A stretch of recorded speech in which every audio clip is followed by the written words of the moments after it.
بسم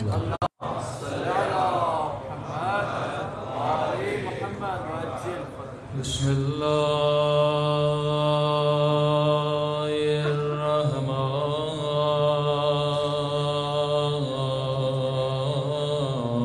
الرحيم الحمد لله رب العالمين الحمد لله كما هو أهله الصلاة والسلام على سيد المرسلين وخاتم النبيين أبي القاسم محمد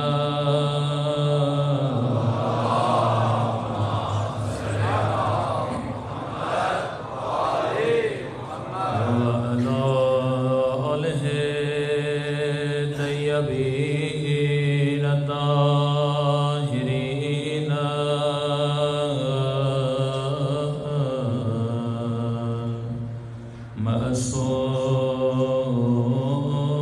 معصومين. دعاء امام صاحب اللهم كل وليك حجة بن الحسن صلواتك عليه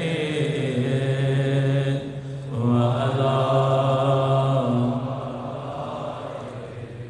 في هذه الساعة وفي كل وليا وحافظا وقائدا وناصرا ودليلا وإلها أنت تسكنه أرضك طوعا وتمتعه فيها طويلا برحمتك يا أرحم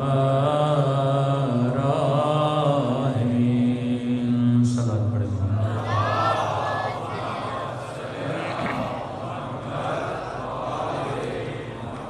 بسم اللہ الرحمن الرحیم رب اشرح لی صدری ویسر لی امری واحلل عقدۃ من لسانی یفقهوا قولی.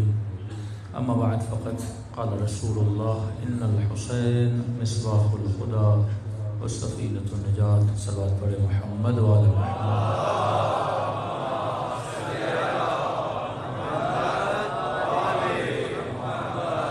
دعا ہے خدا ہم سب کی عزاداریاں اپنی بارگاہ میں قبول فرمائے. جس مقصد زندگی کی خاطر فرش عذاب پہ آتے ہیں ان مقاصد میں بھی کامیابی عطا فرمائے. کئی مومنین نے التماس سے دعا کے لیے کہا. ایک مومن کے والد وینٹیلیٹر پر ہیں، بیمار ہیں، ان کے لیے بھی دعا کریں خدا شفاء کاملہ عاجلہ نصیب فرمائے. اس انتظامیہ میں سے موجودین میں سے اگر کوئی بیمار ہے خدا اس کو بھی شفاء کاملہ عاجلہ نصیب فرمائے. کل سے ہماری طبیعت بھی تھوڑی ناساز ہے. تمام تر مومنین کی صحت یابی کے لیے ایک مرتبہ صلوات پڑھے محمد.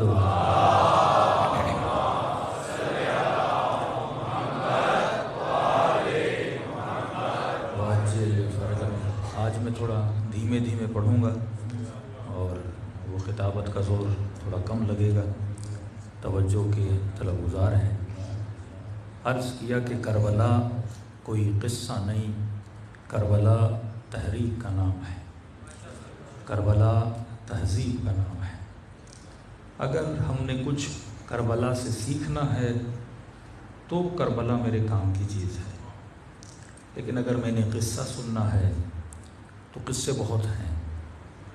پاکستان میں ڈیلی اتنے ڈرامے بنتے ہیں، اتنی کہانیاں بنتی ہیں، آپ وقتی طور پہ اس ڈرامے میں گم ہو جاتے ہو، پھر بڑا انتظار رہتا ہے کہ اگلی قسط کب آئے گی، باقاعدہ شدت سے انتظار رہتا ہے کہ اگلی قسط کب آئے گی، کیونکہ قصے کہانیاں ہمیں اپنے اندر گھیر لیتے ہیں، کیونکہ اس کا ایک تسلسل ہوتا ہے، اس میں ایک سسپینس ہوتا ہے۔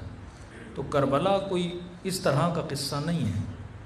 یہاں عجیب بات یہ ہے کہ سب کو پتہ ہے کہ کربلا میں کیا ہوا، شہادت کیسے ہوئی، لیکن بندہ پھر بھی اگلے سال انتظار کرتا ہے۔ یہ کشش ایک عجیب کشش ہے۔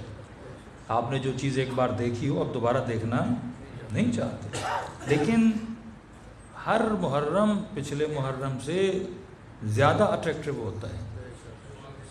ایک بار آپ کربلا ہو کے آتے ہو پھر جانا چاہتے ہو۔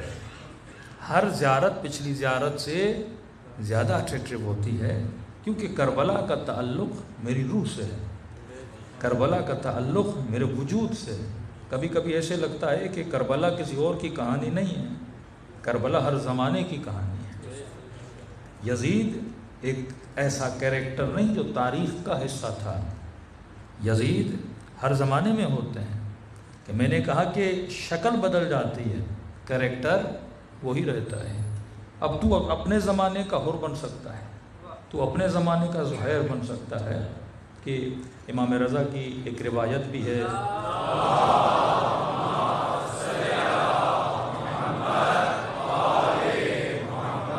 یہ روایتیں اسی لیے بیان کی گئیں تاکہ لوگوں کو بتایا جائے کہ بھائی معاملہ ختم نہیں ہوا، معاملہ چل رہا ہے۔ فرمایا وابن شبیب، اے شبیب کے بیٹے، ان سرک، چاہتے ہو کہ اللہ تجھے خوشی دے؟ کہ مولا کون سی خوشی؟ کہتے ہیں جنت میں اللہ کے گھر ہیں، تم چاہتے ہو خدا تجھے جنت میں وہاں پہ گھر دے جہاں پہ اللہ کے نبی کا گھر ہے۔ جیسے اسلام آباد میں مختلف سوسائٹیز ہیں، ہاں، اب جگہ جگہ لوگ رہتے ہیں، ہر سوسائٹی کا اپنا ریٹ ہوتا ہے۔ تو جنت میں بھی سمجھو سوسائٹیز ہیں، اولیاء کی سوسائٹی، شہداء کی سوسائٹی، انبیاء کی سوسائٹی، اماموں کی سوسائٹی، مراتب ہے وہاں پر۔ فرمایا اللہ نے جنت میں گھر بنائے، چاہتے ہو تجھے خدا وہاں پر گھر دے جہاں پہ رسول کا گھر ہے، مطلب نبی کے ہمسائے بننا چاہتے ہو رسول کی سوسائٹی میں، شبیب خوشی کے عالم میں، مولا کیوں نہیں، میں وہاں گھر چاہتا ہوں۔ فرمایا اگر وہاں گھر چاہتے ہو تو حسین کے قاتل پہ لعنت کیا کرو۔ یہ لعنت یہ نہیں کہ بندہ زبان سے کہ خدا یزید پہ لعنت کر، یہ اس لعنت کا ایک حصہ ہے، لیکن خود مفہوم لعنت کیا ہے؟ اصلا جب آپ کہتے ہو اللہم صلی علی محمد، اس کا کیا مطلب ہے؟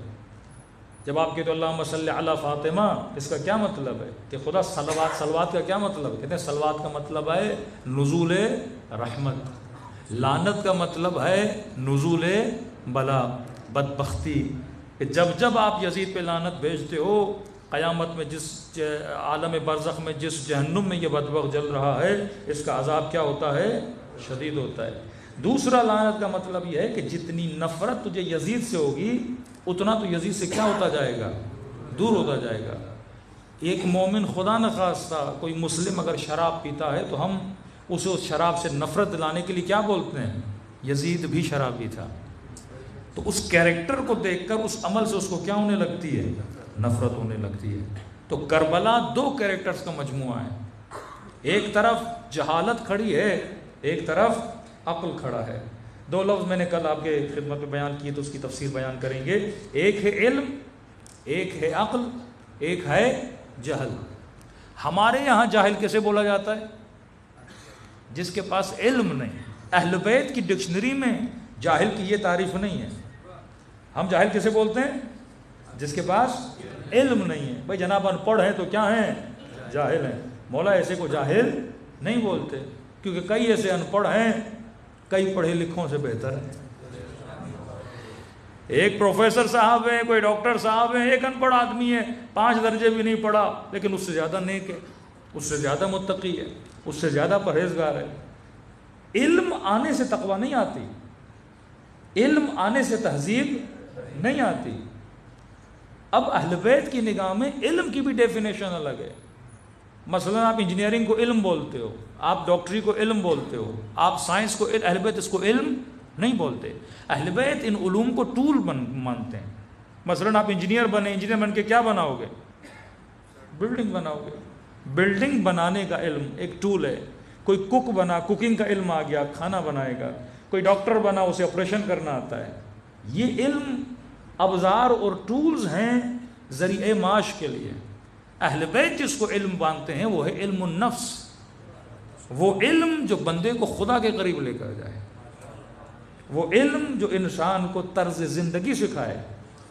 ابھی بھاولپور کا واقعہ آپ کے سامنے ہوا، ریٹائرڈ آفیسر آدمی، اتنی ڈیوٹی کرنے والا، ایک یونیورسٹی کا سی او ہو، کیونکہ اس کے پاس ابزاری علم تھا، اخلاقی علم نہیں تھا۔ علم النفس جس بندے کے پاس نہ ہو، جس کی قسمیں 16-17 قسمیں کھانے کے بعد خدا یہ کہے کہ قد افلح من زکاہا وقد خاب من دساہا، کامیاب وہ ہے جس نے اپنا کیا کیا؟ تزکیہ کیا۔ انبیاء کی ڈیوٹی یہ نہیں تھی کہ آپ کو کھیتی باڑی سکھائیں، انبیاء کی ڈیوٹی یہ نہیں تھی کہ آپ کو یہ بتائیں گھوڑے کیسے چلائے جاتے ہیں، انبیاء کی ڈیوٹی یہ نہیں تھی کہ آپ کو بتائیں کھانا کیسے بنایا جاتا ہے۔ یہ علم ابزاری یہ کہیں بھی مل جائے گا، علی کے در سے وہ علم ملے گا جو کسی در سے نہیں ملے گا۔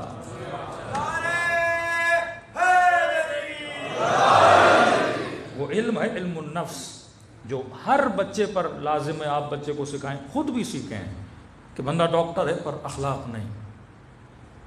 جناب اتنے بڑے آفیسر بن جائیں، 22 گریڈ کا آفیسر ہیں لیکن کردار اچھا نہیں ہے، ہاں یہ کیونکہ وہ اس علم کا حامل نہیں ہے۔ ہم کہتے ہیں کئی بار یہ جملہ ہم اپنی عام گفتگو میں بھی استعمال کرتے ہیں، پڑھا لکھا جاہل، پڑھا لکھا جاہل۔ یہ وہی جملہ ہے اہل بیت علیہ الصلوۃ والسلام کی تربیت کا کہ علم ہے بندے کے پاس پر عقل نہیں ہے۔ تو اہل بیت کے معیار میں جہالت علم کے مقابلے میں نہیں ہے، جہالت عقل کے مقابلے میں ہے کہ بندہ علم بھی ہو، صاحب عقل بھی ہو۔ قاضی شرح عالم تھا پر عاقل نہیں تھا، حبیب ابن مظاہر عالم بھی تھے، عاقل بھی تھے۔ تو اصل چیز جو مجھے راہ ہدایت پہ لے کر آتی ہے وہ کیا ہے؟ عقل ہے۔ اب جس نے بھائی ایٹم بم پھینکا تھا، پہلے ایٹم بم میں 65,000 لوگ مرے، دوسرے ایٹم بم میں 95,000 لوگ مرے، کیا وہ جاہل تھا؟ بم بنانے والا کوئی جاہل ہوتا ہے؟ گولی بنانے والا کوئی جاہل ہوتا ہے؟ راکٹ بنانے والا کوئی جاہل ہوتا ہے؟ ریڑھی لگانے والا تو بم نہیں بنا سکتا نا، ایک ان پڑھ آدمی کیا بنا سکتا ہے؟ تو ان پڑھ آدمی جس کے پاس دنیا کا علم نہیں ہے وہ دنیا کو اتنا نقصان نہیں پہنچا سکتا جتنا علم حاصل کرنے والا دنیا کو نقصان پہنچا سکتا ہے۔ چھوٹی سی مثال دوں تاکہ اور موضوع آپ کے ذہن میں کھل جائے۔ دیکھیے پوری کتاب ہے Bible, old testament new testament. کسی نے اولڈ ٹیسٹمنٹ یعنی توریت سے ایک لفظ ادھر سے ادھر کیا کہ بڑا خطرناک ہوتا ہے۔ ایک جاہل کا پھسلنا قوموں کو اتنا تباہ نہیں کرتا جتنا ایک عالم کا پھسلنا۔ ایک جاہل پھسلا کیا ہوگا؟ جاہل ہی پھسلا نا، لیکن اگر کوئی پائے کا عالم ہو، بہت زیادہ علم ہو، جب یہ پھسلتا ہے تو پوری قوم کو تباہ کرتا ہے، پوری نسلوں کو تباہ کرتا ہے۔ اب یہ توریت میں جس نے رد و بدل کیا، ایک جملہ یہاں سے یہاں کیا کہ آنے والا نبی کس کی نسل سے ہوگا؟ اللہ نے کہا تھا اسماعیل کی نسل سے ہوگا، اس نے اسماعیل کی جگہ پہ اسحاق رکھ دیا۔ پوری یہودیت کو اس بندے نے کیا کر دیا؟ تباہ۔ اب یہ کام کسی جاہل نے تو نہیں کیا ہوگا نا، ہوگا کوئی بہت بڑا راہب، ہوگا کوئی اپنے یہودیت کا بہت بڑا مجتہد جس نے ایک لفظ یہاں سے یہاں کیا، پوری قوم کو کیا کر دیا؟ تباہ کر دیا۔ یہی معاملہ ولایت امیر المومنین، کہا من کنت مولا فہذا علی مولا۔ اب کوئی عام مسلمان تو معنی کو بدل نہیں سکتا نا، ایک بہت بڑا پائے کا بندہ ہوگا جس نے کہا ہوگا مولا کا مطلب حکومت نہیں ہے، دوست ہے۔ پوری قوم آج تک پھسلی ہوئی ہے نا۔ قتل کا فتویٰ آپ تو نہیں دے سکتے نا، کوئی بہت بڑا مفتی دے گا نا 1978 سے جب تک سوویت یونین کے خلاف جہاد چلا، یہ جہاد کوئی عام آدمی تو نہیں چلا سکتا نا. بڑے بڑے مفتی خریدے گئے، بڑے بڑے مولوی خریدے گئے. تو قوموں کو تباہ کرنے کے لیے جاہل تباہ نہیں کرتا، قوموں کو تباہ کرنے کے لیے عالموں کو لایا جاتا ہے. لیکن کون سا عالم؟ جو صاحب عقل نہیں ہے. تو اصل چیز جو آپ کو بچاتی ہے اور کربلائی بناتی ہے وہ عقل مند ہونا ہے. صلوات پڑھے محمد وآل محمد.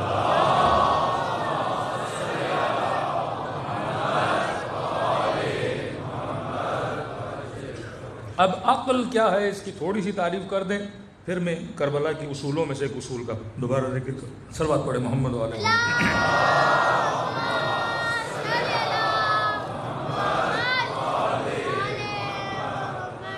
دیکھیے 4 طاقتیں چھٹے امام فرماتے ہیں، 4 ٹولز خدا نے آپ کو دیے ہیں جس سے ہماری پوری باڈی ہم اس دنیا میں زندگی گزارتے ہیں. پہلی طاقت، اب انہی ٹولز کو حسینی بھی استعمال کرتے ہیں، انہی ٹولز کو یزیدی بھی استعمال کرتے ہیں. چیز وہی ہے. مثال دوں، ایک چھری ہے، چھری سے آلو بھی کاٹ سکتے ہو، ٹماٹر بھی کاٹ سکتے ہو، بھنڈی بھی کاٹ سکتے ہو، اسی چھری سے کسی بندے کا گلا بھی کاٹ سکتے ہو. چیز وہی ہے. یہ دشمن بھی اگر دنیا میں بدکاریاں کرتا ہے، چوریاں کرتا ہے، فسق و فجور پھیلاتا ہے، انہی ٹولز کو استعمال کرتا ہے. آپ انہی ٹولز کے ذریعے اللہ تک بھی پہنچ سکتے ہو اور وہی ٹول آپ کو جہنم تک بھی پہنچا سکتے ہیں. چیزیں وہی ہیں، تیرے اوپر ہے تو اس چیز کا استعمال کیسے کرتا ہے. کہا 4 چیزیں خدا نے تجھے عطا کی ہیں. پہلی چیز قوت غضب. ہر بندے کے اندر غصہ ہے، وہ حیوان ہو یا انسان ہو، کوئی بندہ غصے سے خالی نہیں ہے. اب غصے کا معیار ہر کسی کا الگ الگ ہے. چونٹی کے اندر بھی غصہ، بلی کے اندر بھی غصہ، شیر کے اندر بھی غصہ، یہ آپ کا بچہ، یہ جوان جو اس فرش اعضاء پر بیٹھے ہیں ان کے اندر بھی غصہ ہے. غصہ برا نہیں ہے، یہ ایک طاقت ہے، ایک پاور ہے جو خدا نے آپ کو دیا ہوا ہے. Just like energy. آپ کے گھر میں گیس پڑی ہوئی ہے، ایک غصے والی چیز ہے، آپ اس سے چولہا بھی جلا سکتے ہو اور کسی بندے کا گھر بھی جلا سکتے ہو. یہی غصہ اگر نہ ہو تو بندے میں غیرت نہ ہو. یہی غصہ اگر نہ ہو تو آدمی اپنا دفاع نہ کر سکے. یہی غصہ نہ ہو تو بندہ وطن کا دفاع نہ کر سکے. یہی غصہ نہ ہو تو آدمی کے اندر وہ انرجی پیدا نہ ہو کہ علم کے لیے، کمانے کے لیے باہر نکلے. تو غصہ بہت ضروری ہے. لیکن ابھی فرمایا کہ الغضب یأکل الحسنات، غضب بھی نیکیوں کو ایسے کھاتا ہے جیسے آگ لکڑی کو کھا جاتی ہے. غصہ کہاں کرنا ہے اور کہاں نہیں کرنا، یہ کون تعین کرے گا؟ یہ علم اہل بیت اور عقل تعین کرے گی کہ میں نے غصے کو کیسے ہینڈل کرنا ہے. ایک مرتبہ مفتی نے بول دیا کہ شیعہ ایسے ہیں، شیعہ ویسے ہیں، یہ مسلمانوں کا فرقہ ایسا ہے. اب جوان کے اندر غصہ پیدا ہوتا گیا. اس نے سارا غصہ کس کے خلاف اتار دیا؟ شیعوں کے خلاف اتار دیا. پھر اس نے غصے کو موڑا مولوی فضل الرحمان کی طرف. اب وہی لوگ جو ہمیں مارتے تھے پھر ان کے جلسے میں بم پھوڑنے لگے.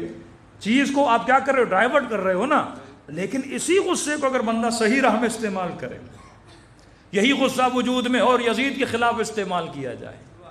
جون بوڑھا ہے لیکن جب میدان میں گیا بڑے غصے میں تھا. کیا میں حسین کا غلام ہوں؟ میرے مقابلے میں. غصے کو کیا کیا جا رہا ہے؟ صحیح راستے پہ. صراط المستقیم کا یہی مطلب ہے کہ تیری زندگی میں تیری جتنی بھی انرجیز ہیں وہ ایک لائن پہ چلنی چاہیے. خدا نہ خواستہ اگر یہ ٹریک سے ہٹ گئیں تو تیری زندگی تباہ و برباد ہو جائے گی. ایک اور مثال دے کے آپ کو سمجھاؤں. بھائی آپ کی گاڑی اسلام آباد سے لاہور کے لیے روانہ ہوئی اور آپ کی سپیڈ ہے ماشاءاللہ بڑی اچھی گاڑی، آپ 140 کی سپیڈ سے گاڑی چلا رہے ہو. 140 کی سپیڈ سے گاڑی. اب آپ نے کاؤنٹ کیا اگر 140 کی سپیڈ سے چلوں گا، مثال دے رہا ہوں، مثلا میں 3 گھنٹے میں لاہور پہنچ جاؤں گا. اور اچانک آپ غافل ہوئے، گاڑی کسی اور روڈ پہ چلی گئی، مثلا مری والے روڈ پہ چڑھی گئی، اور آپ کی کاؤنٹنگ ہے میں 140 کی سپیڈ سے کہاں پہنچوں گا؟ لاہور پہنچوں گا. اور غلط روڈ پہ بھی وہی سپیڈ رہی اور آپ کو پتہ نہیں، تو 140 کی سپیڈ سے کہاں پہنچو گے؟ غلط جگہ پہ. اب بندہ صحیح ٹریک سے، جب صحیح ٹریک پہ ہوتا ہے اور اسپیڈ 140 کی سمجھتا ہے میں جنت پہنچ جاؤں گا، ٹریک لے لیتا ہے جہنم کا. اسپیڈ وہی 140 کی ہے. تو وہ جو اس نے کیلکولیشن کی تھی کہ میں 2 گھنٹے میں لاہور پہنچوں گا، 2 گھنٹے میں جنت پہنچوں گا، وہ ایگزیکٹ 2 گھنٹے میں جہنم پہنچ جاتا ہے. اسپیڈ وہی، ٹریک بندے کا غلط ہو جائے. یہی معصومین فرماتے ہیں صراط مستقیم سے نہ ہٹنا. صراط مستقیم مطلب اس میں اعوجاج نہیں ہے، اس میں ٹیڑھا پن نہیں ہے، یہ سیدھا راستہ ہے. غصہ جائز ہے میدان جہاد میں، غصہ جائز ہے غیرت کے مقام پر، غصہ جائز ہے حق غصب کیا جائے، غصہ جائز ہے کسی مظلوم کا دفاع کیا جائے، غصہ جائز ہے کسی ظالم کے خلاف آواز اٹھائی جائے. لیکن وہیں پر اگر تیرا باپ تیرے اوپر غصہ کرے اور تجھے غصہ آئے، فرمایا یہاں پر عبادت ہے اپنے غصے کو پی لینا. والکاظمین الغیظ عافین عن الناس. رحمت خدا کی ان پر جو اپنے غیظ کو، اپنے غصے کو کیا کرتے ہیں؟ پیتے ہیں. پینا کہاں پر ہے اور پھینکنا کہاں پر ہے؟ یہ آرڈر کون دیتا ہے؟ عقل دیتا ہے. کس کی تعلیم کے نیچے؟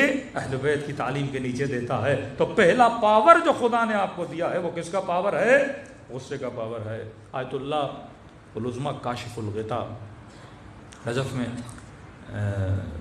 حرم کے باہر ان کی قبر ہے. جب بھی جائیں، بہت بڑے عالم دین، مدرس بھی تھے، ساتھ میں خیرات کا ان کو بڑا شوق تھا. غریبوں میں، فقیروں میں، بیواؤں کی شادیاں کروانا، جوانوں کی یتیموں پروری کرنا، یعنی تدریس بھی کرتے تھے اور مدد بھی کرتے تھے. بڑا احترام تھا ان کا نجف میں، ایران میں. اب ایک مرتبہ تقسیم سہم سادات کے لیے اصفہان گئے. اصفہان کی مسجد میں اعلان کیا کہ بھائی جتنے غریب سیدیں آ جائیں ہم سہم سادات بانٹ رہے ہیں. اب اعلان ہوا، جتنے پتہ چلا ان کو اصفہان میں غریب سادات کی تعداد بہت ہے، سارے سادات آئے. اب یہ بھی کافی پیسے لے گئے، انہوں نے بانٹنا شروع کیے. دیے تقریباً پیسے سارے ختم ہو گئے. نماز کا وقت قریب تھا، کہا چلو مسجد میں نماز پڑھتے ہیں. لوگ بھی پیسے لے کے چلے گئے. اتنے میں ایک سید بڑا دیر سے آیا. جیسے آیا، کاشف الغطا، میرے جد کے پیسے دو مجھے. انہوں نے کہا بندے خدا دیر سے آئے ہو، پیسے کیا ہو گئے؟ ختم ہو گئے. کہ تم مولوی ہمیشہ یہی بولتے ہو. بہت تپا ہوا تھا وہ مولویوں پہ. کہ سارے پیسے ہمارے کھا گئے، ہمارا حق کھا گئے. میں دیر سے آیا تو کیا ہوا؟ میرا پیسہ نہیں دیا، میرے پیسے تم کھا گئے. بدتمیزی کرنے لگا. کاشف الغطا خاموش کا نہیں ہے بابا، ختم ہو گئے پیسے. کہتے ہیں آگے بڑھا، اس نے اتنی توہین کی، آقا کاشف الغطا کے چہرے پہ اس نے تھوک دیا. داڑھی ان کی بڑی تھی، کہتے ہیں اس کا لعاب دہن آقا کی داڑھی پہ لگ گیا. انہوں نے کیا کیا؟ اپنی ابا سے چہرے کو صاف کیا. ان کے مریدین شاگرد تو تھے، سمجھے گا آیت اللہ کو بندہ یہ کام کرے اس کا کیا حشر ہو. آگے بڑھے، اس کو مارنے کے لیے کاشف الغطا نے روک دیا کہ رک جا. انہوں نے کیا کیا؟ اپنی ابا مسجد میں بچھائی. کہ جس کی جیب میں اگر کچھ پیسہ ہے، اس سید کی مدد کرنا چاہتا ہے تو میری عزت کی خاطر میری داڑھی کو دیکھ کر چند پیسے اس ابا کے اندر ڈال دے. اب مسجد میں جتنے لوگ تھے بیچاروں کے پاس جو پیسے تھے انہوں نے آقا کی عزت کی خاطر ابا میں ڈالے. انہوں نے پیسے ابا میں جمع کیے، اس سید کے سامنے گئے. کہ سید غلطی میری ہے، تیری نہیں ہے. سید غلطی میری ہے، تیری نہیں ہے. یہی کام اگر میں پہلے کرتا تو جو غصہ نہ آتا. یہ میں نے تیرے اس ایکشن کے بعد کیا کہ اگر تیری غلطی ہے میں نے تجھے معاف کیا، اگر میری غلطی ہے تو مجھے معاف کر دے. یہ والکاظمین الغیظ. میں نے کہاں پر کون سا ری ایکشن دکھانا ہے؟ طاقت تھی شاگردوں کو بھیج دے. توہین ان کی ہوئی تھی، لیکن توہین ذات کی ہوئی تھی، انہوں نے وہیں پر کیا کر دیا؟ معاف کر دیا. تو میں نے اپنے غصے کو کیسے استعمال کرنا ہے؟ جناب سلمان مدائن گئے، کچھ لوگ آئے، نفرت تو تھی نا کہ علی نے ایک بڈھے کو بھیج دیا ہے اور اتنی محبت کرتے تھے جناب سلمان سے. کہنے لگے سلمان تیری داڑھی جو ہے نا، علیاذ باللہ ایک حیوان کا نام لیا، اس کی پوچھ کی طرح ہے، تاکہ ہم سلمان کا کیا کریں؟ مذاق اڑائیں. سلمان تیری داڑھی، وہ بھی ایک نجس حیوان کی مثال دی. سلمان تیری داڑھی فلاں جانور جو ہے نا، سلمان بالکل اس کی مونچھ کی طرح ہے. جناب سلمان اب گورنر آدمی ہو، اتنا پاور ہو، یہاں کسی گورنر کو بول کے تو دیکھو، کسی S P D S P کسی آفیسر کو ایک جملہ تو بولو، شامت آ جاتی ہے. سچ بھی بولو تو شامت آ جاتی ہے، بات جھوٹ کی نہیں ہے. کہ سلمان تیری داڑھی فلاں حیوان کی پونچھ کی طرح ہے. یہ علی کا ماننے والا ہے. کہ میری ذات کی توہین ہو رہی، کوئی بات نہیں، سلمان نے کہا دیکھ اگر قیامت کے دن میرے اعمال برے تھے اور اعمال کے نتیجے میں خدا نے یہ کہا کہ سلمان کو جہنم میں ڈالا جائے تو یقیناً اس کی پونچھ میری داڑھی سے بہتر ہے، کیونکہ ایسے بندے کا وجود کا فائدہ کیا جو جہنمی بن جائے. لیکن کہ اگر قیامت کے دن خدا نے یہ کہا کہ سلمان کو جنت میں بھیجا جائے تو میری داڑھی اس حیوان سے افضل ہے. علمی جواب دے کے ان کو کیا کرا دیا؟ چپ کرا دیا. والکاظمین الغیظ. چوتھے امام زین العابدین علیہ الصلوۃ والسلام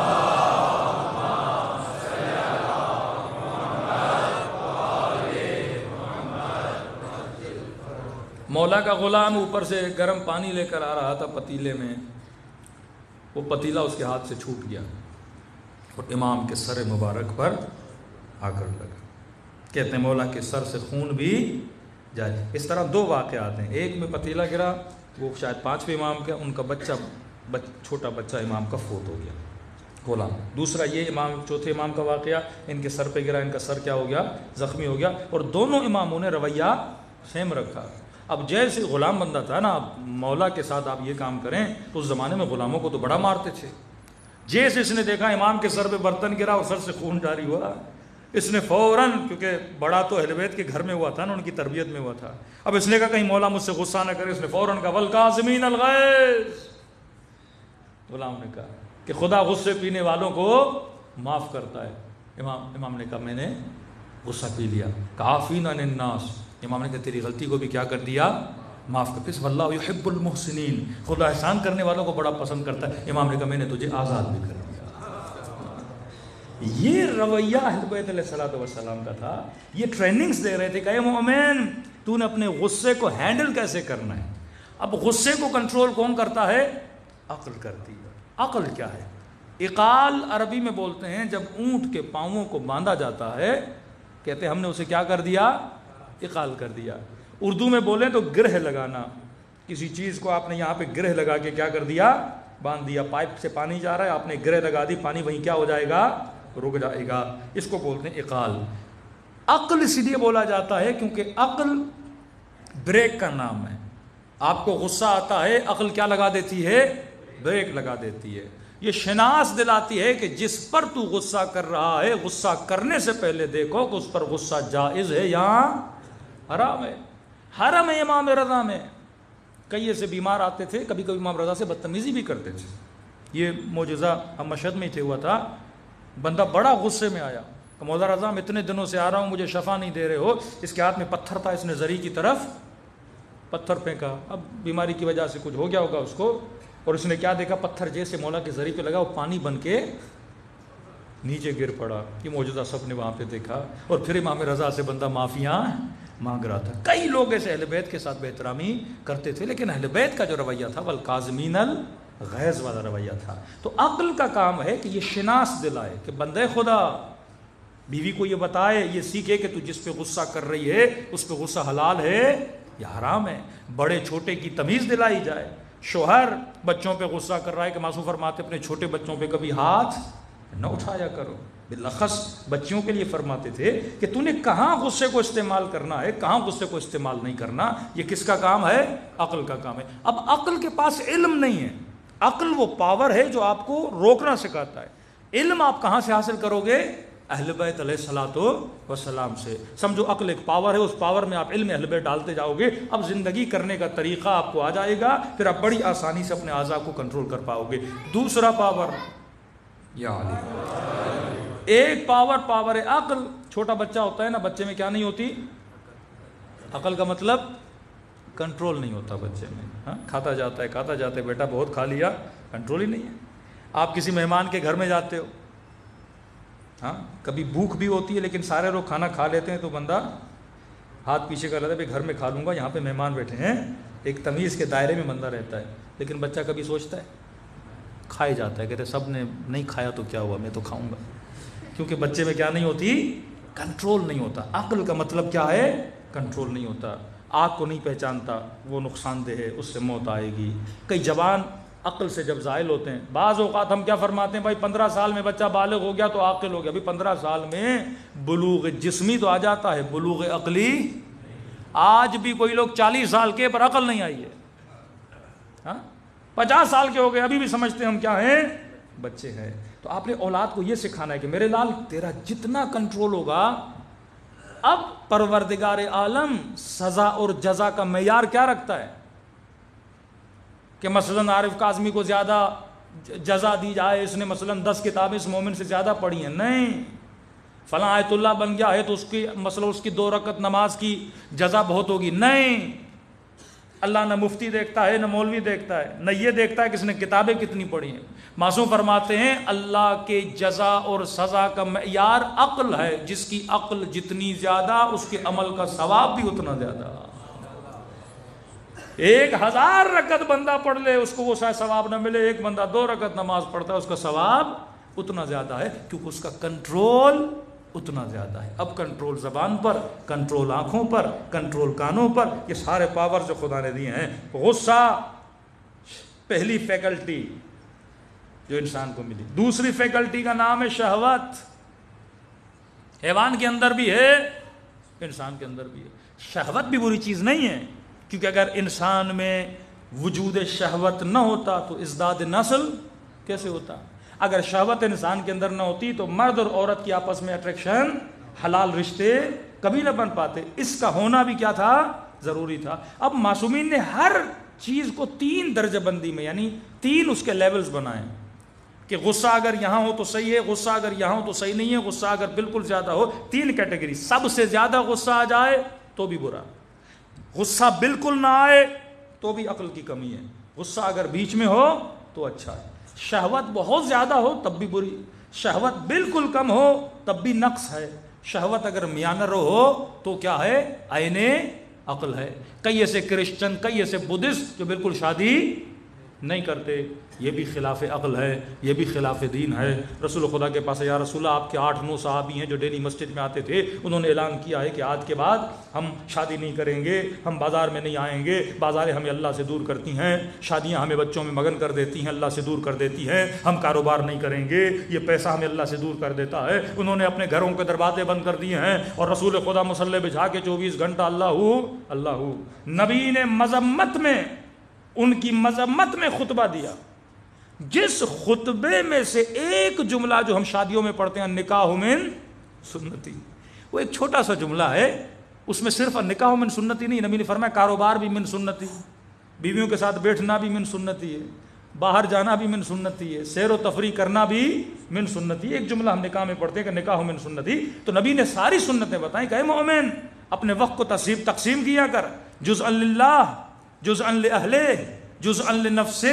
ایک حصہ اپنے اہل و عیال کے لیے رکھا کر, ایک حصہ اللہ کے لیے رکھا کر, ایک حصہ اپنی ذات کی سیر و تفریح کے لیے رکھا کر, تاکہ تمہارے وجود میں کیا پیدا ہو جائے؟ میانہ روی ہو جائے. آج کل معاشرے میں ڈپریشن, انزائٹی, پریشانی کا اسباب کیا ہے؟ ایک بندہ 24 گھنٹہ مصلی پر ہے پھر بھی ڈپریشن کا شکار ہے. کیوں؟ کیونکہ وہ جزءا للہ کو تو اہمیت دے رہا ہے لیکن جزءا للنفس کو اہمیت نہیں دے رہا. فرمایا نہیں, دین اس کا نام نہیں ہے. ربنا آتنا فی الدنیا حسنہ وفی الآخرۃ حسنہ, اے خدا دنیا میں بھی حسنات عطا کر, آخرت میں بھی حسنات عطا کر. اب دوسری فیکلٹی شہوت کی فیکلٹی ہے. تیسری فیکلٹی جو سب سے بڑی ہے وہ قوہ ادراک ہے, آپ کا خیال. یہ بڑا اہم ہے. آپ مجلسیں سن رہے ہو, چیزوں کو دیکھتے ہو, تصویریں آپ کے ذہن میں آتی ہیں, بزنس کی پلاننگ کرتے ہو, یہ سارا کام کون کرتا ہے؟ آپ کا خیال کرتا ہے. اور خیال کو شیطان کس ذریعے سے تباہ کرتا ہے؟ وسوسے کے ذریعے سے. کہ میں نے کراچی میں ایک جملہ کہا تھا, ایک بیچارے جوان کا فون آیا کہ مولانا میری امی نے زندگی ہماری اجیرن کر دی. کہتے بڑی متقی پرہیزگار ہے لیکن مولانا وسوسہ اس کے اندر بہت ہے. کہتا ہم اسکول سے آتے ہیں, کالج سے آتے ہیں, کہیں سے کرکٹ کھیل کے آتے ہیں, کہتی گھر کے دروازے سے کمرے میں آنے نہیں دیتی. اب یہ بھی نہیں کہ کہے کہ پاؤں دھو کے آؤ, کہتے نہیں پورا نہا کے آؤ. تو باہر سے آ رہے ہو, کہیں نہ کہیں نجاست لگ گئی ہوگی. کہتے دوست کہتے ہیں آپ کی امی کو ہو کیا ہے اتنی بار؟ کہتے تم نے ایک بار دیکھا ہے نہانا, دن میں 3-4 بار ہمیں نہانے کے لیے بھیج دیتی ہے. وسوسے کی بیماری. بندہ وضو کرے 1 بار 2 بار 3 بار, معصوم فرماتے ہیں وسوسہ شیطان کا بہترین ذریعہ ہے, بندے کو کیا کرے؟ گمراہ کرے. کئی لوگوں کو نماز میں وسوسہ ہوتا ہے. اب تجوید بندے نے سیکھی ہے, اب ظالین بولے, والدین بولے, سین بولے, سواد بولے, تو ایک بار نہیں نکلتا سواد, دوسری بار نکالنے کی کوشش کرتا ہے. ایک بار تو ہم ایران میں کسی کے پیچھے نماز میں، امام جماعت تھا، کم از کم اس نے 6-7 بار بولا واہ واہ واہ، اتنا اس نے بولا، ہم نے کہی نماز پوری ہماری چلی گئی اس کے ذوات کے چکر میں۔ یہ بھی وسوسہ ہے کہ بندہ سوچے کہ واقعاً زبان سے وہ چیز نکل رہی ہے کہ نہیں نکل رہی۔ امام کا صحابی تھا، اس کی ناک سے خون آیا، خون زمین پہ گرا، قالین پہ گرا، اب وہ نماز میں کھڑا ہو گیا، اب سوچنے لگا قالین پہ گرا ہوگا، قالین سے نیچے گیا ہوگا، نیچے کے بعد میرے پاؤں کو لگا ہوگا، اس کی پوری نماز کیا ہو گئی؟ تباہ ہو گئی۔ امام کے پاس گیا، امام نے کہا تجھے کس نے کہا تھا تو اتنا سوچے؟ ظاہر پہ حکم کر بندے خدا، زیادہ ڈیپ میں جانے کی ضرورت نہیں ہے۔ اب بندے کے سامنے کھانا ہے، اب سوچنے لگی ہاں بھائی پاکستان میں تو یہ سوچیں تو آتی ہیں نا، یہ کھانا کس نے بنایا ہوگا، اب کھانے کا پتہ نہیں ہاتھ کہاں کہاں لگایا ہوگا، تیل کیسا ہوگا، برتن کیسا ہوگا، پھر وہ کھانا کبھی کھائی نہیں، یہاں اس ہوٹل میں جاؤ ہی نہیں، یہاں جاتے ہو تو سکون کے بیٹھ کے کھا کے بسم اللہ پڑھ کے وہاں سے بندہ نکل۔ تو وسوسہ آپ کو کیا کرتا ہے؟ اتنا فکر کو ایکٹیو کر دیتا ہے، وہی بندے کے ڈپریشن کا۔ دوسرا ذریعہ شیطان انسان کے ادراک کو تباہ کرنے کا وہم ہے۔ شیطان کا سب سے بڑا ذریعہ جس سے آپ کے برین کو، جس سے آپ کی عقل کو ڈیمیج کرتا ہے، وہ کیا ہے؟ وہم ہے۔ وَلَنَبْلُوَنَّكُمْ بِشَيْءٍ مِّنَ الْخَوْفِ وَالْجُوعِ وَنَقْصٍ الْأَمْوَالِ۔ جتنے بھی دشمنان اہل بیت ہیں وہ کس کے ذریعے سے نسلوں کو ڈراتے ہیں؟ وہم کے ذریعے سے۔ حسین بچوں کو مار دیں گے، گھر کو آگ لگا دیں گے، تیرے اکبر کو مار دیں گے۔ کس کو ایکٹیو کر رہے ہیں؟ وہم کو ایکٹیو کر رہے ہیں۔ اب بندے کے اندر خوف آئے گا، وہ راہ خدا کو کیا کرے گا؟ چھوڑ دے گا۔ یہ ریاکاری، یہ شہرت پسندی، یہ سارا وہم کا تو گیم ہے۔ یہ علماء کے اندر، خطیبوں کے اندر، ذاکروں کے اندر بھی وہم کی بیماری بہت زیادہ ہے۔ کسی قوم کے عالم دین نے کہا، ہم نے کہا آپ کیوں نہیں آتے پاکستان میں مجلس پر؟ نہیں مولانا، وہاں تو کامیاب وہ ہوتا ہے جس کا بڑا پروٹوکول ہو، 10 گاڑیاں ہو۔ یہ کیا ہے بندے کا؟ وہم ہے۔ قبولیت کی نشانی پروٹوکولز نہیں ہے، قبولیت کی نشانی پروردگار عالم ہے۔ ایک بندے نے خواب دیکھا، کہتا ایران میں ایک عالم تھا، ایک ذاکر تھا۔ عالم مجلس سے نہیں پڑھتا تھا، وہ مدرس تھے حوزہ علمیہ میں۔ ایک بندہ ذاکر تھا بڑا مشہور، کہتے ہیں خواب کے عالم میں امام حسین کی زیارت ہوئی۔ دیکھ تو امام حسین کے سامنے غازی عباس بیٹھے ہیں، غازی عباس کے ہاتھ میں ایک بک ہے، اور امام حسین فرماتے ہیں اور اس بک میں دیکھ رہا ہوں کہ امام کے ذاکروں کے نام لکھے ہوں۔ کہتے ہیں وہ جو مشہور ذاکر تھا، امام حسین نے کہا اس کا نام میری ڈائری سے مٹا دے، کاٹ دے، آج کے بعد یہ میرا ذاکر نہیں ہے۔ کہ وہ جو مدرس تھا حوزہ علمیہ میں، جس نے کبھی مجلس پڑھی ہی نہیں تھی، امام نے کہا اس کا نام لکھ، یہ میرا ذاکر ہے۔ کہتے خواب سے اٹھا، پہلے اس ذاکر کے پاس گیا، میں نے کہا میں نے خواب دیکھا ہے کہ امام نے تیرا نام اپنی ڈائری سے مٹا دیا ہے۔ کہتے تو سچ کہہ رہا ہے، تنگی تھی، روزی کی، روزگار کی تنگی تھی، گزارا نہیں ہو رہا تھا، میں نے ذاکری کو خدا حافظ کہا، اب بزنس کر رہا ہوں۔ اس نے کہا واقعی امام حسین نے تیرا نام کیا کر دیا؟ مٹا دیا۔ اس عالم کے پاس گئے، اے عالم دین آپ تو مدرس ہیں، میں نے کبھی آپ کو مجلس پڑھتے ہوئے بھی نہیں دیکھا، لیکن امام حسین نے آپ کا نام اس ڈائری میں لکھا ہے۔ کہتے ہاں میں نے کبھی لوگوں میں آ کے مجلس نہیں پڑھی، لیکن 1-2 سال سے جب محرم کے دن آتے ہیں اپنے گھر جاتا ہوں، اپنے بچوں کو بٹھا کے حسین کا ذکر کرتا ہوں، بیوی بٹھاتا ہوں، 3-4 بچے جو اللہ نے مجھے دیے ہیں نواسیاں، ان کو بٹھا کے 2 جملے مصیبت کے پڑھتا ہوں، 4 جملے مولا کے فضائل کے پڑھتا ہوں، فرامین کے پڑھتا ہوں، کہ امام حسین نے آپ کا نام کس میں لکھ دیا؟ اہل بیت علیہ الصلوۃ والسلام بندے کا خلوص دیکھتے ہیں۔ یہ واقعات جب آپ سنتے ہیں کہ ایک بندہ یہاں سے کربلا جاتا ہے امام حسین کو سلام کرنے کے لیے، زیارت کرنے کے لیے، رات کو خواب دیکھتا ہے، مولا حسین فرماتے جب اپنے وطن میں واپس جاؤ اس بوڑھے کو حسین کا سلام دینا۔ مولا کون کا جب مجلس حسین ہوتی ہے، وہ جو بوڑھا بزرگ ہے جو مومنوں کی جوتیاں بنا بنا کے رکھتا ہے۔ یہی تو فرق ہے، ایک بندہ یہاں سے کربلا سلام دینے جاتا ہے اور دوسرا وہ ہے جس کو حسین کربلا سے یہاں سلام بھجواتے ہیں۔ ان کے یہاں معیار عقل ہے نہ کہ وہم ہے۔ اگر میری مجلسیں، اگر میرا ذکر، اگر میری نمازیں کس کی بنیاد پر ہوں؟ وہم کی بنیاد پر ہوں تو ان کا کوئی فائدہ نہیں ہے۔ وہ ساری چیزیں کس بنیاد پہ ہونی چاہیے؟ عقل کی بنیاد پہ۔ اب وہم کا علاج کیا ہے؟ یہ ٹاپک بہت بڑا ہے، میں صرف اشارے کرتا جا رہا ہوں۔ وہم کا علاج کیا ہے؟ کئی لوگ بیچارے اپنے مسائل کے لیے فون کرتے ہیں۔ ایک خاتون نے کہا مولانا مجھے شدید وہم کا مسئلہ ہے۔ اب شیطان وہم اس چیز کا دلاتا ہے جس سے آپ کیا کرتے ہو؟ محبت کرتے ہو۔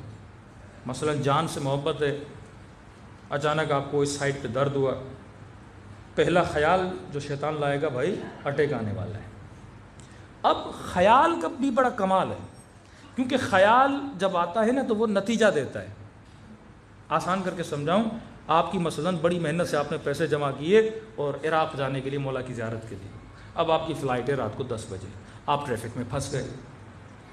اب ایئرپورٹ 1 گھنٹہ 1.5 گھنٹہ پہلے پہنچنا ہے۔ اب آپ کی فلائٹ ہو گئی، آپ رستے میں پھنس گئے ایئرپورٹ، آپ کو لگ رہا ہے کہ میں نہیں پہنچ پاؤں گا۔ آپ کا خیال کیا ہو جائے گا؟ ایکٹیو ہو جائے گا، بولے گا پہنچ نہیں پاؤ گے، جہاز نکل جائے گا، پیسے بھی ضائع ہو گئے، مولا کی زیارت بھی نہیں ہوگی، یہ ہوگا وہ ہوگا۔ وہ پورا نتیجہ دیتا ہے۔ اس نتیجے کی صورت میں آپ کی باڈی میں کیا آتا ہے؟ اسٹریس آ جاتا ہے۔ اب یہاں درد ہوا، آپ نے سوچا بھائی درد ایک شاید اٹیک ہونے لگا ہے۔ اب وہ آپ کا خیال اٹیک دلواتا ہے آپ کو، آپ کے خیال میں وہ بولتا ہے اٹیک ہو گیا، اور ہو جائے گا تو مر جاؤ گے، مر جاؤ گے بچوں کا کیا ہوگا، بیوی کا کیا ہوگا۔ اب ہوا کچھ بھی نہیں ہے، لیکن آپ کے ذہن میں سب کچھ ہو گیا ہے، اور اس سب کچھ ہونے کے نتیجے میں اسٹریس آتا ہے، اور اسٹریس کے نتیجے میں سچ مچ ہو جاتا ہے۔ خیال اسی لیے بڑا خطرناک ہے اگر اس کو کنٹرول نہ کیا جائے۔ من یتوکل علی اللہ فہو حسبہ، جو اللہ پہ توکل کرتا ہے، خدا کیا کہتا ہے؟ میں اس کا خیال رکھتا ہوں۔ امام حسین نے کہا حسبی اللہ و نعم الوکیل، کہ مولا حسین بچوں کو لے کر جا رہے ہو، جناب عبداللہ نے کہا بچوں کو لے کر جا رہے ہو، کہیں بچوں کا کچھ نہ ہو جائے۔ پھر آگے بڑھتے تھے، پھر لوگ کہتے، پھر کسی نے فرض رکھنے کا مولا وہاں پہ اتنا بڑا لشکر اور آپ 80-90 لوگ، کیا ہوگا؟ امام نے فرمایا حسبی اللہ نعم الوکیل، حسین کے لیے خدا کافی ہے، میں اتنی بڑی فوج سے ڈرتا نہیں ہوں، اللہ پر ایمان۔ تو یہ خاتون کہتی مولانا یہ مجھے بڑا مسئلہ تھا۔ کیا؟ کہتی ہے بیٹا اللہ نے ایک دیا ہے، اس سے بڑا پیار کرتی ہوں۔ کہتی ہے جب بھی گھر سے باہر جاتا ہے نا، ذہن میں آتا ہے بیٹے کا ایکسیڈنٹ ہو گیا، بیٹا مر گیا، کوئی کڈنیپ کر کے لے گیا، یہ ہو گیا۔ کہتی جب تک گھر واپس آتا نہیں تب تک تو میری آدھی جان نکل جاتی ہے۔ اب یہ سائیکولوجیکل ایشوز ہیں، یہ بھی کون سولو کرے گا؟ جب تک آپ کی عقل ایکٹیو نہیں ہوگی آپ کی زندگی نہیں گزرے گی۔ ایک مومن نے تو کہا مولانا اتنی انزائٹی ہو گئی ہے، میں دروازہ کھولتا ہوں مجھے ایسے لگتا ہے میرا ہاتھ دروازے کو چپک جائے گا، اور یہ بھی آتا ہے کہ میں جدا کرنے کے لیے جاتا ہوں میرا ہاتھ خدا نہ خواستہ وہ کیا ہو گیا ہے؟ الگ ہو گیا ہے۔ اتنا بندہ وہم کا شکار ہو جاتا ہے، اتنا بیمار ہو جاتا ہے۔ اب اس کا علاج کیا ہے؟ اس کا علاج امیر المومنین کا فرمان ہے، فرماتے مومن جس چیز سے ڈرتے ہو اسی چیز کے اندر کود جاؤ۔ مطلب وہ اس کا حل یہی ہے، کیونکہ اگر آپ کو بولے گا یہ ہوگا یہ ہوگا، آپ کیسے مطمئن کرو گے کہ یہ نہیں ہوگا؟ جب تک بیٹا آئے نہیں آپ مطمئن نہیں ہوگے۔ تو فرماتے جس چیز سے وہ تجھے ڈرا رہا ہے، میں ہمیشہ مثال دیتا ہوں، وہم اور وسوسے کی مثال ایک تسبیح کی طرح ہے۔ آپ بولو گے یہ نہیں، شیطان اگلا جملہ لائے گا، اگلا وہم لائے گا، اتنا آپ کو گول گھماتا رہے گا، آپ اس کے گیم سے باہر نکل ہی نہیں سکتے ہو جب تک مارتا نہیں، آپ کی جان نہیں چھوڑتا۔ تو فرمایا اس کا واحد ترین حل کیا ہے؟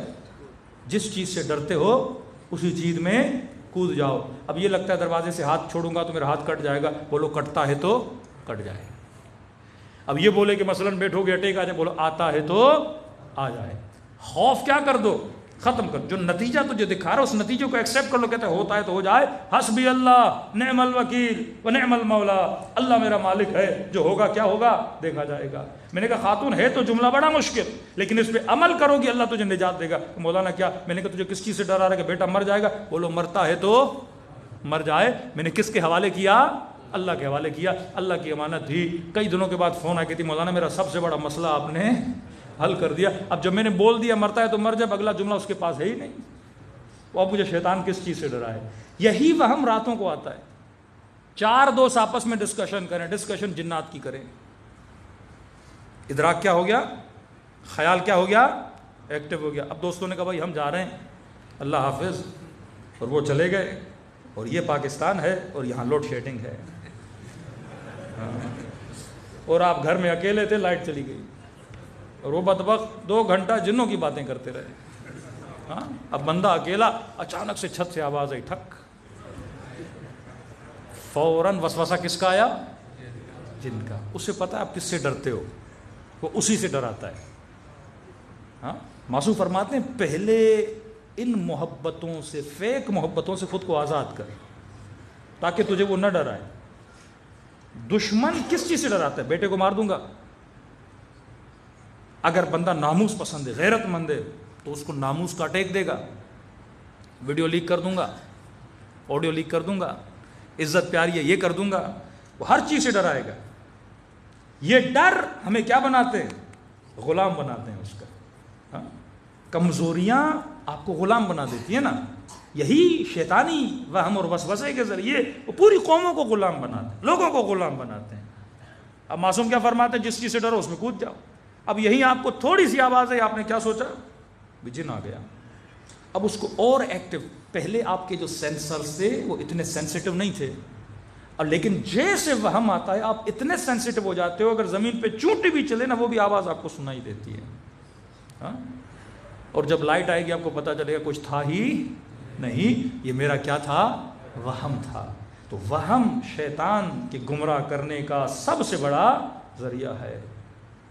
ابن شمر وہم زدہ تھا. امام حسین نے کہا رے کی حکومت تو دور، رے کی گندم کا دانہ بھی تجھے نہیں ملے گا. وہم زدہ تھا. بعض لوگ خوبصورت چمڑی کے عاشق بن جاتے ہیں. اللہ سمجھانا چاہتے ہیں بندے خدا اس حسن میں بقا نہیں ہے. کتنی دیر بندہ حسین رہے گا؟ کتنی دیر؟ بڑی بڑی ایکٹریسز، بڑے بڑے ایکٹر آپ دیکھیں جو ان کا گولڈن ٹائم ہوتا ہے 10 ایئرز. اپنے زمانے کی بڑی ایکٹر آج کوئی دیکھتا بھی نہیں ہے، کیونکہ لوگ تیرے عاشق نہیں تھے، تیرے ظاہر کے عاشق تھے. اور ظاہر کو بقا نہیں ہے، ظاہر کو فنا ہے. باطن کو بقا ہے. عاشق نور بنو، عاشق کمال بنو، عاشق فنا نہ بنو. شیطان تجھے فنا کا عاشق بناتا ہے. دوسری بات وہ اتنا تیز ہے، 7,000 سال جس بندے نے عبادت کی اس کا مقابلے کرنے کے لیے جگر چاہیے ہوتا ہے. ہم میں اتنی توانائی نہیں شیطان کا مقابلہ کریں. یہ اہل بیت کی رہنمائی ہے کہ بندہ اس کا مقابلہ کر سکتا ہے. یہ تعلیمات اہل بیت ہیں. اعوذ باللہ من الشیطان اللعین الرجیم کا ورد کرنا ہے جو بندے کو شیاطین کے وسوسوں سے کیا کرتا ہے؟ بچاتا ہے. ورنہ وہ انسان کو لوٹ کے چلا جائے، وہ ذہنی مریض بنا دیتا ہے انسان کو اگر تعلیمات اہل بیت. صلوات پڑھے محمد و آل محمد.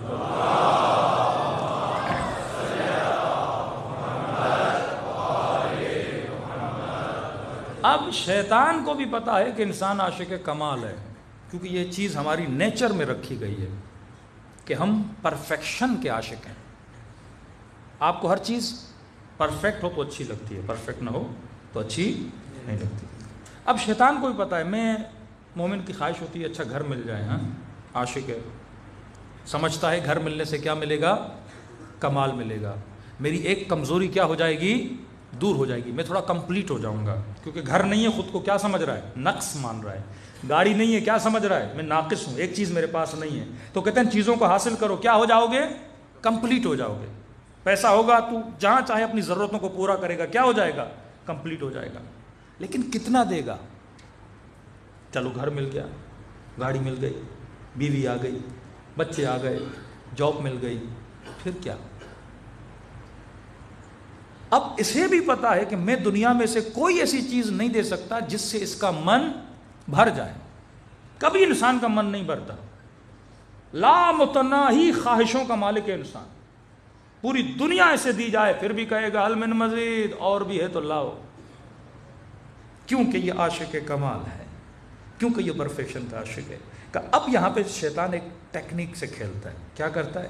یہ چیزوں میں ورائٹیز کو بڑھانا شروع کر دیتا ہے، اور اتنی ورائٹیز بناتا ہے کہ آپ ایک چیز سے دوسری چیز پہ جمپ لگاتے ہو. چیزیں ہی ختم نہیں ہوتی تو بندہ خدا تک کیسے پہنچے؟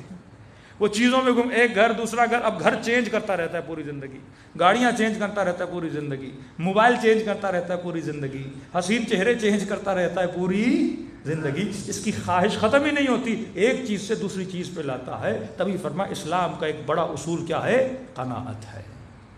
فرمایا جو ہے اگر اس کا شکر ادا کرنا چاہتے ہو تو کبھی اوپر نہ دیکھا کرو نیچے دیکھا کرو۔ فرمایا امیروں کے گھروں میں جا کر اپنی جھوپڑیوں کو تباہ نہ کیا کرو۔ اوپر دیکھو گے خواہش پیدا ہوگی، کیونکہ اوپر بہت اوپر ہے، ہاں؟ امیروں کے اوپر بھی بہت امیر ہے، کہاں تک جاؤ گے؟ فرمایا اگر جو رزق اللہ نے دیا ہے اس کا سجدہ شکر دل سے ادا کرنا چاہتے ہو نا تو غریبوں کی جھوپڑی میں جایا کرو۔ میں مومنین کو کہتا ہوں جو خیرات کرتے، جو راشن بانٹتے ہیں، آج کل رسم میں آپ نے کسی کو پیسے دے دیے، جناب جاؤ راشن بانٹو، یہ بھی ثواب کا کام ہے، اچھی بات ہے، لیکن اگر واقعی فیل کرنا چاہتے ہو نا کبھی اپنے بچے کو، بیٹے کو، بھائی کو لے جا کر غریبوں کی بستیوں میں جا کے خود بانٹا کرو۔ اس سے جو آپ کو لذت ملے گی نا، اور گھر واپس آ کر جو اللہ کو سجدے شکر ادا کرو گے نا، اس کا مزہ کچھ اور ہے۔ فرمایا صحت کا احساس کرنا ہے ہاسپٹل چلے جاؤ، اوپر نہیں دیکھو فلاں بندہ بہت مجھ سے تگڑا ہے، نہیں، ہاسپٹل جاؤ، دیکھو کتنے بیمار زمینوں پہ پڑے ہوئے ہیں، ہاں، پھر تجھے قدر ہوگی کہ خدا نے مجھے کون سی نعمت دی ہے۔ کہ حیات کی قدر کرنی ہے تو ہفتے میں کم از کم ایک بار قبرستان جایا کرو، مردوں کو دیکھا کرو، کئی کئی جوان قبروں میں لیٹے ہوئے ہیں، نعمت کا احساس ہوگا کہ خدا نے مجھے کیا دی ہے، اتنی بہترین زندگی عطا کی ہے۔ تو نیچے دیکھو گے شکر خدا ادا کرو گے۔ اور دوسرا جوانوں کے لیے کہہ رہا ہوں، انسان اگر شادی کرے نگاہ کو حرام سے بچائے۔ بعض لوگ شادیاں کرنے کے بعد بیویوں کو کیا دیتے ہیں، تانے دیتے ہیں، فلاں کی بیوی دیکھو، فلاں کی بیوی دیکھو، دل میں حسرتیں پیدا کرتے ہیں۔ معصوم فرماتے ہیں دوسروں کے گھروں کو دیکھ کر اپنے گھر کو تباہ نہ کیا کرو، حسرت کی تو کوئی جگہ ہی نہیں ہے۔ فرمایا سہم من سہام شیطان، حسرت شیطان کے تیروں میں سے ایک تیر ہے۔ اب یہاں پہ ذرا عقل کو ایکٹیو کرو، جوانوں کے لیے مخصوص یہ جملہ بول رہا ہوں۔ مثلا آپ کسی مال میں، کسی روڈ پہ، یونیورسٹی میں، کہیں بھی روڈ سے گزر رہے ہو اور آپ کو نگاہ حرام کی کیا ہے، مثلا خدا نخواستہ کسی کو عادت ہے، اب یہ چھٹے امام کی فرمان کی روشنی میں مثال دے کے سمجھا رہا ہوں، آپ کو عادت ہے گناہ کی، اب وہ کوئی خاتون ہو، وہ کسی کی بڑی گاڑی ہو، کسی کا بڑا بنگلہ ہو، کوئی بھی چیز ہو، اب آپ کا گھر چھوٹا ہے، آپ نے کوئی بہت بڑا بنگلہ دیکھا اور گاڑی روک لی کہ جناب یہ بڑا خوبصورت ہے، ذرا گاڑی تو روکو، اس کو ذرا دل بھر کے دیکھ تو لیں۔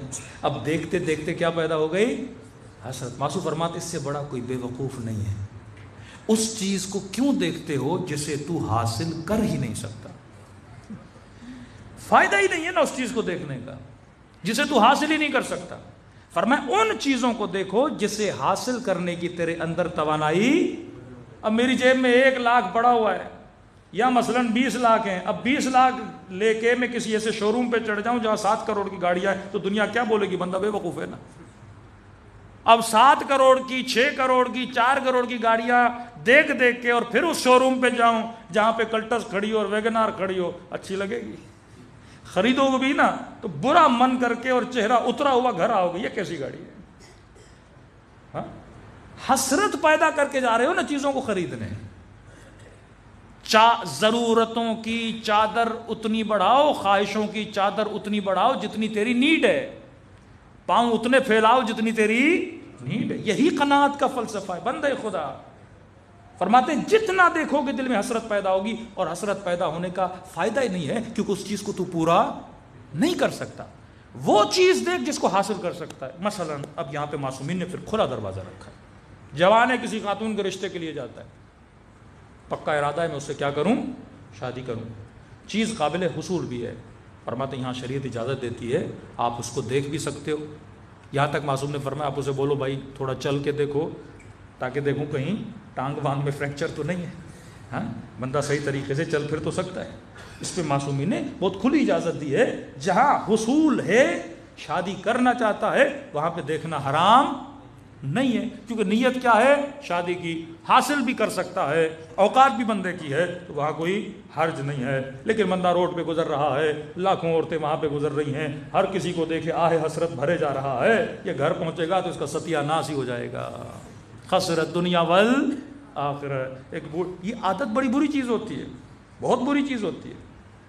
ایک جناب، یہ میں نے شاید کئی مجلسوں میں بتایا ہے، ایک بوڑھے سے آدمی تھے اور بڑھاپے میں پتہ نہیں کئی بیماریاں، پھر جوانی آ جاتی ہے بعض لوگوں کو، کہتے ہیں معصوم کا فرمان ہے بڑھاپے میں بندہ حریص بہت بن جاتا ہے، کنجوس بن جاتا ہے، حریص بن جاتا ہے، اپنی چیزوں کو سنبھالنے کا حرص اس میں آتا ہے.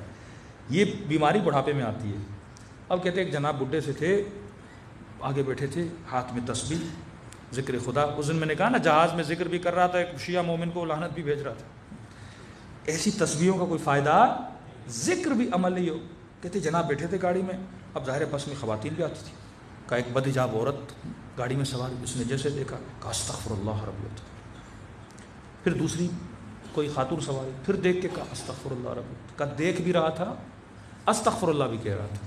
پھر تیسری آئی، اس نے کہا استغفر اللہ ربی و تو بولے. کہ اب اس کو ضرورت پڑی کچھ کھانے پینے کی، اس نے تھوڑا اپنا بیگ کھولا، کچھ چیزیں نکالی، کھا رہا تھا. اتنے میں ایک چوتھی خاتون آئی، اس نے دیکھا نہیں تو جوان نے کہا قبلہ صاحب چوتھی استغفر اللہ بھی آ گئی ہے. اس ذکر کا فائدہ کیا بندہ خدا، گناہ بھی کر رہا اور کہہ رہا استغفر اللہ ربی و تو بولے، روڈ پہ دیکھ بھی رہا اور کہہ رہا استغفر اللہ ربی و تو بولے. یہ ذکر نہیں ہے، یہ تو اپنے اوپر لعنت بھیج رہا ہے. یہ وہن مذہب ہے. تو ایک ذکر خدا کا کیا اڑا رہا ہے، مذاق اڑا رہا ہے.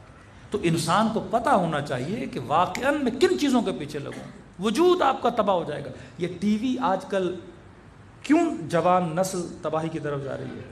اب میڈیا کے ٹاپک میں کل آؤں گا، تھوڑا سا اشارہ کر رہا ہوں. ایک تحقیق آئی یو کے میں اور یورپ کے چند کنٹریز میں کہ وہاں کی مخصوصاً خواتین میں ڈپریشن کا ریشو بہت ہائی پہ چلا گیا، ہائیسٹ لیول پہ. انہوں نے ریسرچ کی کہ آج کل کی بچیاں ڈپریشن میں کیوں جا رہی ہیں. ایک مزیدار رپورٹ باہر آئی کہ جن بچیوں میں ڈپریشن کا ریشو زیادہ ہے وہ زیادہ تر انسٹاگرام یوز کرتی ہیں. انسٹاگرام کی وجہ سے ڈپریشن کیوں آیا؟ کیونکہ انسٹاگرام میں جب آپ فوٹو نکالتے ہو تو کتنے فلٹر لگتے ہیں، 3 4 فلٹر لگاتے ہیں. مطلب بندہ اتنا خوبصورت ہے نہیں. اب یہ بھی ایک بے وقوفی ہے. مولانا یہ موبائل بڑا اچھا ہے. میں نے کہا کیوں؟ کا فلٹر بڑا اچھا ہے مولانا. پھر جب تیری شکل ویسی ہے ہی نہیں تو اس فوٹو کو دیکھ کے خوش کیوں ہو رہا ہے؟ یعنی یہ بھی ایک بے وقوفی اور بے عقلانہ حرکت ہے. کہ یہ جتنے بھی انسٹاگرام پہ فوٹو چڑھاتی ہیں، ایک نہیں 4 فلٹر لگا کے. اب صبح کو جب خود کو آئینے میں دیکھتی ہے تو اسے اپنی شکل ہی اچھی نہیں لگتی، کیونکہ وہ فلٹر والی شکل، اپنا اوریجنل چہرہ آج لوگوں کو اچھا نہیں لگ رہا، کیونکہ اتنا وہ فلٹر زدہ چہرہ دیکھ چکی ہیں. پھر آپریشن پہ آپریشن، پھر بیوٹی کے آپریشن، پھر مختلف چیزیں. انسان اپنے آپ سے ہی راضی نہیں ہوتا، دنیا میں اس کا سکون کیا ہو جاتا ہے، تباہ ہو جاتا ہے. امام حسین کیا فرماتے ہیں، جون ہمارے مکتب میں معیار رنگ نہیں ہے جون. کئی سفید رنگ والے پیچھے کھڑے ہوں گے لیکن خدا قیامت میں تیرے چہرے کو نورانی بنا دے گا. ہاں یہ معیار ہے. بلال حبشی عرب غلاموں کو ساتھ نہیں بٹھاتے تھے، رنگ کے کالے ہیں. رسول نے بلال کو مؤذن امت بنا دیا کہ جس کو تو بٹھانا برداشت نہیں کر سکتا تھا، اب جب تک وہ بلائے گا نہیں تو مسجد میں نہیں آ سکتا. بلال بلاتا تھا. یہ وہ مکتب ہے جہاں پہ ان چیزوں کی کوئی ویلیو نہیں ہے. ان چیزوں کو ویلیو دو جو اصل میں ویلیبل ہے. اور وہ کب ہوگا؟ جب تمہاری عقل کا کنٹرول مضبوط ہوگا. اپنے وہم پر، اپنی شہوت پر، اپنے غصے پر کنٹرول کرو گے تو دنیا بھی آباد. کل انشاءاللہ اس کے 3 لیولز کو ہم بیان کریں گے تاکہ آپ کو پتہ چل جائے کہ میں نے اپنی زندگی کو کیسے گزارنا ہے. صلوات پڑھے محمد.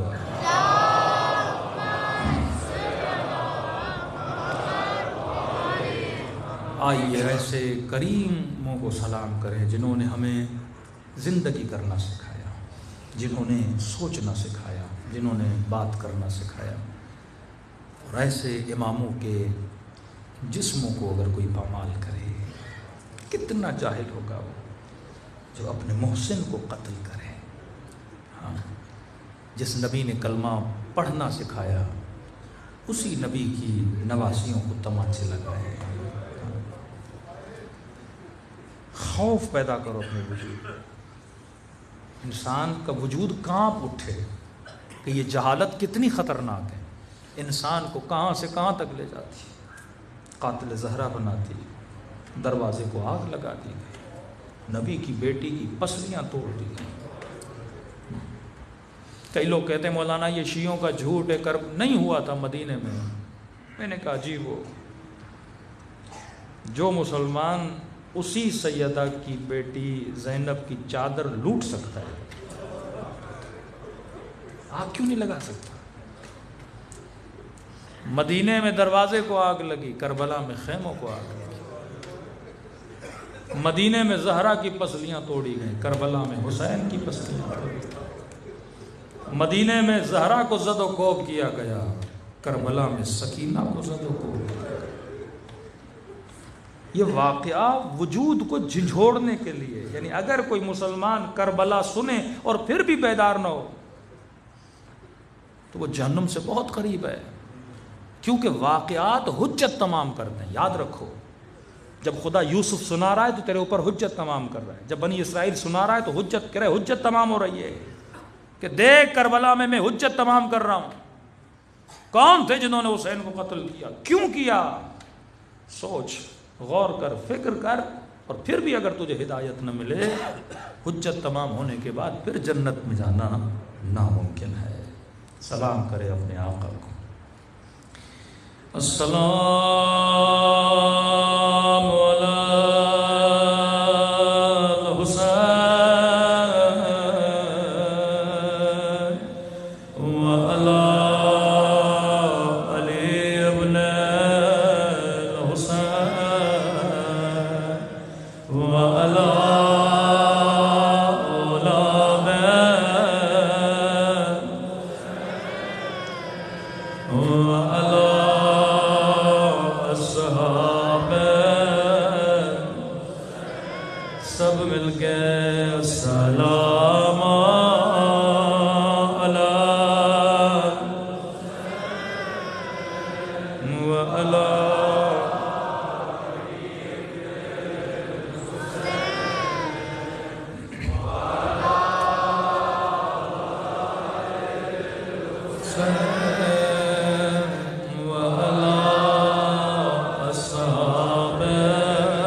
سب مل کے السلام علی حسین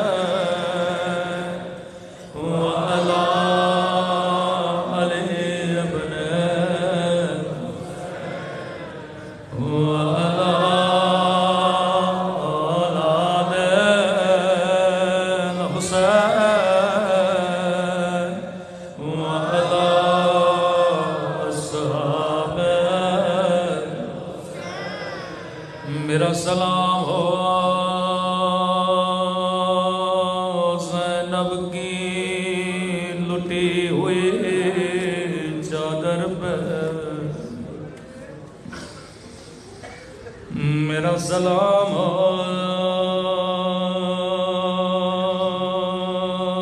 مدینے میں ٹوٹی ہوئی پسلیوں پہ،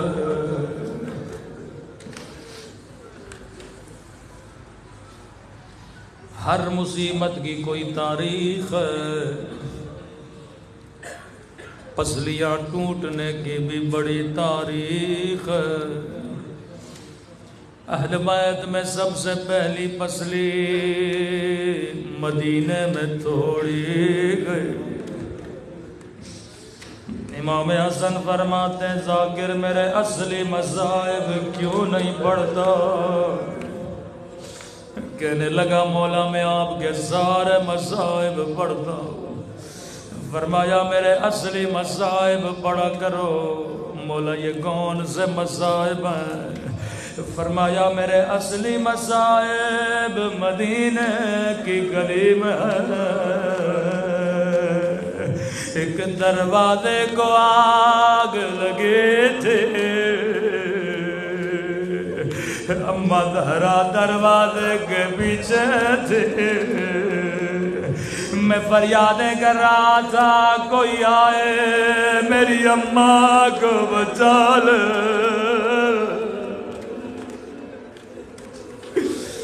کوئی آئے آگ بجھا لے۔ پہلی پسلی مدینے میں توڑی گئی، سنیں گے دوسری پسلیاں کب ٹوٹی؟ ظالم کہنے لگا ابن زاد جب میں لاشوں پہ گھوڑے دوڑا رہا تھا میں نے اپنے کانوں سے حسین کی پسلیاں ٹوٹنے کی آواز سنی تھی، لیکن کربلا میں ایک شہید اور بھی ہے جس کی پسلیاں بھی توڑی گئی، لیکن حسین کی پسلیوں میں اس شہید کی پسلیوں کے ٹوٹنے میں ایک بڑا فرق تھا۔ میرے مولا کی پسلیاں تب ٹوٹی جب روح برباد کر گئے تھے، لیکن یہ وہ شہید ہے ابھی زندہ تھا، دائیں طرف کی پسلیاں بائیں طرف چلی گئے، بائیں طرف کی پسلیاں دائیں طرف چلی گئے۔ سنیں گے یہ شہید کون ہے؟ یہ حسن کا یتیم قاسم،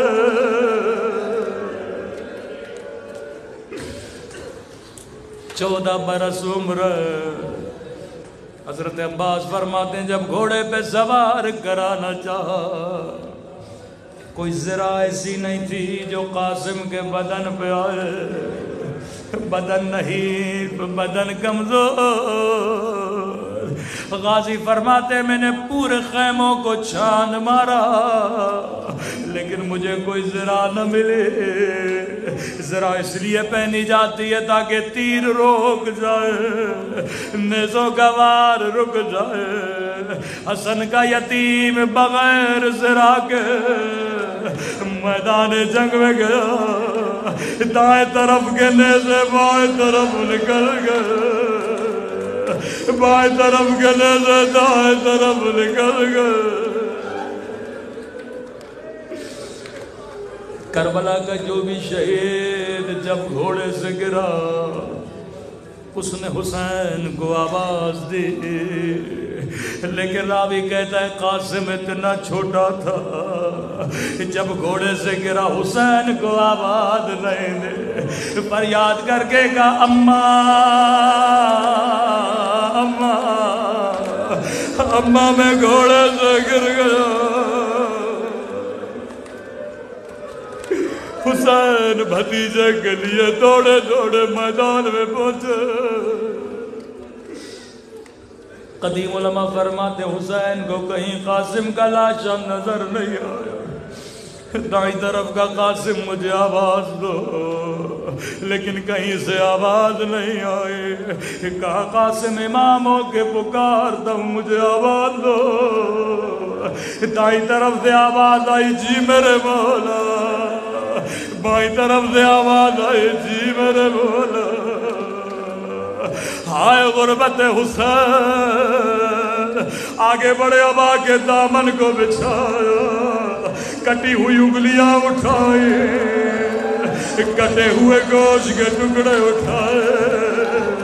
ایک مرتبہ نجف کا رکیا روکے کہنے لگے بابا خیبر فتح کرنا آسان ہے، خندق فتح کرنا آسان ہے، لیکن یتیم کی لاش کے ٹکڑے اٹھانا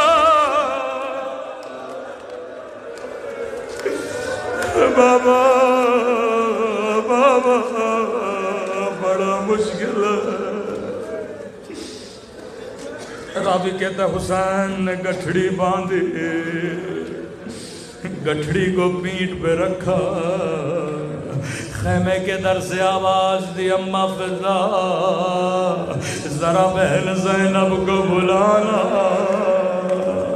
بی بی زینب آئے، فرمایا بہن زینب قاسم کا لاشا لایا ہو لیکن ماں کو نہ بتانا۔ بی بی زینب نے کہا حسین تیرے ہاتھ تو خالی ہے، لاشا کہاں ہے؟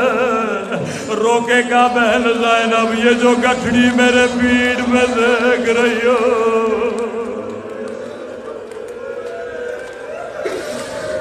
اس میں قاسم کے لاش کے ٹکڑے ہیں۔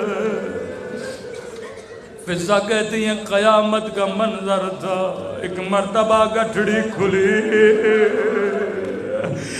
بی بی قاسم کی ماں، بی بی جناب قاسم کی ماں کی نگاہ پڑے، رو کے کہنے لگی ہائے میرا یتیم بچہ، ہائے میرا غریب قاسم، اے خدا پروا کی قربانی کو قبول فرما لو،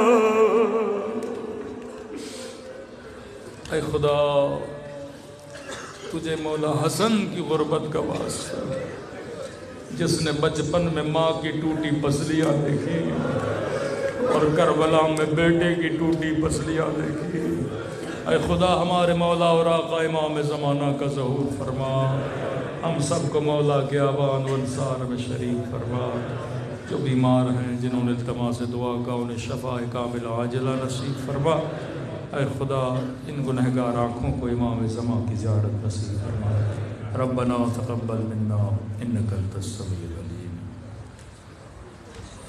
ماتم حسین یا حسین یا حسین یا حسین یا حسین یا حسین یا حسین یا حسین یا حسین یا حسین یا حسین یا حسین